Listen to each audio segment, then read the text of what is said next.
heat gun. So I'm just gonna, so now this heat gun is covered in plastics because that's what happens when you're working with resin. It just gets all messy, right? So now what I'll do is, it is on one temperature. I'm just gonna blow it to get the bubbles off my, as you can see that the bubbles on my canvas are no more there. How quick it was, right? So I can smell a bit of resin because that's what happens when you heat your resin. The chemical reaction starts happening and you can smell it. So make sure that it is a ventilated area where you're working, and even if you have kept it for curing, it needs to be in ventilated area, because when the chemical reaction will happen, when the curing will happen, it will emit more smell, but it's okay, the smell is okay, the smell is not toxic because you have not used a toxic hardener, but still it is a pungent smell, so it needs to be ventilated. And it's we're not used to that pungent smell. You will be, but your family members will not be, or anybody who else is living in your home or in your nearby your studio. So you really need to work and maintain that balance. As you can see, I am just working with how much I grade. I think I did a little too much of blue, so I'm just working with that, and I have just flown my workpieces in accordingly.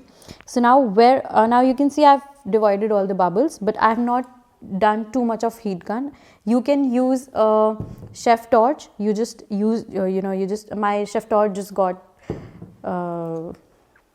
mad because it's not working, so I'm not going to use that right now. So you just use your chef torch to get the bubbles off. It's not required that you need a heat gun. You can it's actually pound a pound that you use a chef torch and not a heat gun. Why? Because when I'm using a heat gun, it is blowing out air. So now when it is blowing out air, it will ruin the pattern that I have, but a chef torch will not do. It will just take off the bubbles of your resin. So for making waves, what you do is, wherever you want your wave to be, you just add like a very tiny layer of white, right? Like I want my layer to be here, so I am just adding clear over there. Now this helps in lacing. You have heard about lacing, right? So now what is lacing? Lacing is basically what I have here. Now this is all lacing, but this has been done in at least 4 layers of resin, so it will not come automatically in this area, but yes, this will help you lace your work more. Now what is lacing? Lacing is basically the interaction of different densities of your resin. So when I'm working with a dark blue, when I'm working with a light blue, it is already lacing in here. When I'm working with a clear and a white, clear and white are the most basic lacing agents that is used, white being the lightest, laces more. So that is why we use white waves. Mainly if you have seen resin work, they work on beach works because it's easier to lace in white, and when you're lacing in white, it gives you an effect of a wave. So now wherever I had my clear, I will just be very careful with the amount of white I'm putting. It has to be really less abhi, and then if you feel that you need more white, you can add on, but do not pound bahut sara white in one go. So I'm just going to be very careful while I'm adding white, and I'm going to be very quick like that. So you need to know the direction, and you're done. So now before doing anything to this piece, I'll just reheat it once. It will just give my colors to flow more. That's all. I'm not playing anything with it. Now I have heated it. I have done my white thing. Now I have my straw. Hold your straw from here, from below the neck, the turning neck of it, so that you can blow. Now when you are blowing, either you can use a heat gun to blow off the waves. Since this is a small canvas and this is a craft resin, that's why I can blow some air into the resin, but you will not be touching the end of the straw into the resin, it has to be at least 2 to 3 inches away. And if you are not going to do that, don't come to me complaining that it went into your mouth. I'm not going to help you like that. So you're just going to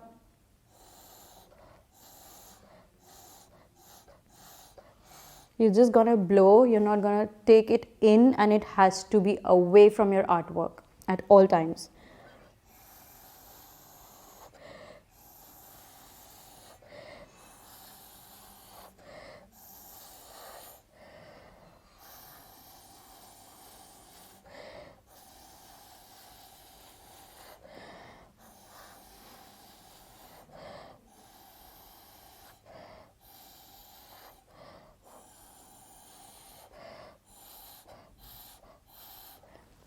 So now if you feel that you want to work with your waves, like this is a very nominal wave, I have just worked on with the white. So now don't consider this working in the same painting, but if you want to work on more layers, what you can do is I'll just add I'll show you like 2 to 3 more ways to work on your lacing. So that is like, I'll just add a clear hair. Like if I want to like add a lacing over here, how do I do it? You see it's getting very thicker now. It was not that thick because my 20 minutes are almost over. But anyways, so now if I do it with a heat gun, what effect it has. So first I'll heat it, and then I'll use my heat gun to flow it. So that is the kind of effect you have with the heat gun. Now the kind of effect you have with doing an upward and downward layering. So as you see, the lacing has started coming. It is automatically coming.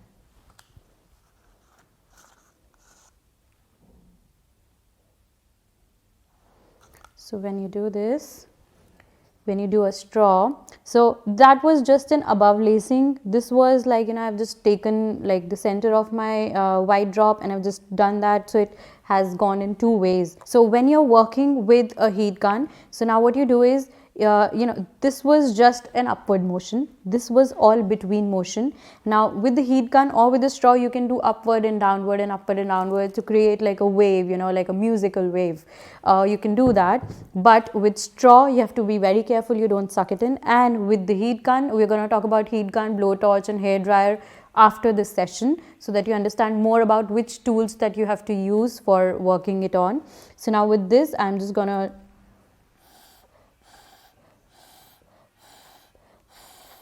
So like, I just went up, down. So, you can just create, you can work on whatever kind of layer you want. Now, like your ending touch to your work pieces, now what you do is you have your shells.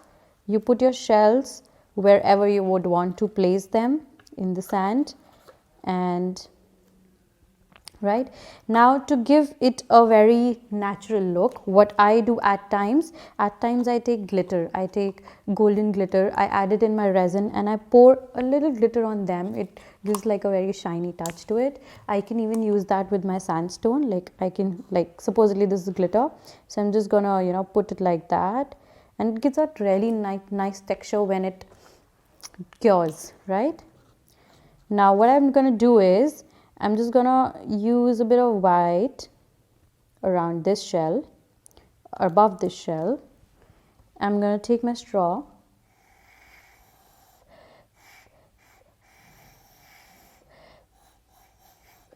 just experiment and play around with this to make it look more natural, more cynical, and maybe like the shell is also enjoying the waves, right? So you can do that, and I guess that's how you do your resin work. If you see any kind of bubble which is not coming, so you take a toothpick and you pop it out. You do not heat gun it again and again, because once I heat gun it, it will start flowing again, and I don't want to disturb this. This has come out really beautifully and I don't want to disturb this, so I will be keeping this painting over here for another 6 to 7 hours before it settles. But it will not cure, it will only settle, that I can take and I can keep it somewhere else. But till 24 hours I will not be touching the the base, because it will still be very brittle, and if you like poke a finger or something into it, it will come off. If your resin is not cured, so either you have used your pigments in the wrong way, either you have done excess of heating, or either you have not mixed the ratio well. So these are the three factors that you really need to take care of while you're working on your resin.